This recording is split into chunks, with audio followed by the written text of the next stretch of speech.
When interpreting scripture, key phrases command attention, but extracting a single word to build an interpretation is a mistake. Words never stand alone. They belong where the author placed them, tethered to a paragraph, a book, and the whole story of scripture. Structural context is your safeguard. A word's meaning relies entirely on the structural layers surrounding it. To handle these phrases safely, we use a systematic framework to evaluate them before drawing conclusions. Let's look at the first two questions. First, what does this word or phrase actually mean? When you encounter a term outside of your everyday vocabulary, like spirit of divination, you need baseline clarification. This is where a Bible dictionary, a footnote, or a study tool provides the necessary background. Notice their position, though. These tools are secondary helpers. They do not replace the text. Second, how does the immediate context use this phrase? We must observe how surrounding sentences frame the term. The enslaved girl makes a true statement about Paul, but the passage identifies her condition in troubling spiritual terms. A dictionary gives you a word's potential meaning.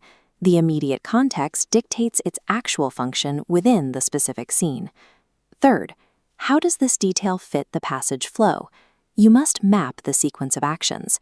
Paul responds after many days. The owners retaliate specifically because the spirit leaves and profit vanishes. Tracking causal flow prevents out-of-order interpretation. Fourth, what should I avoid assuming? This requires identifying what the text leaves out. The passage doesn't reveal the girl's name, her emotions, or the owner's inner thoughts. We must stick strictly to the provided facts. Asking what is missing from the text is just as critical as asking what is there. It stops us from filling the historical narrative with our own modern biases. Now it's your turn. Pause the video. Select one notable phrase from your notes on Act 16 and run it through these 4 questions. Remember the proper hierarchy of interpretation. Tools are helpers. Context is your guide, but the primary text remains supreme. This is the ultimate objective of word study. Specific terms must serve the overall meaning of the passage. Isolating a single phrase as a standalone discovery pulls you away from the author's message.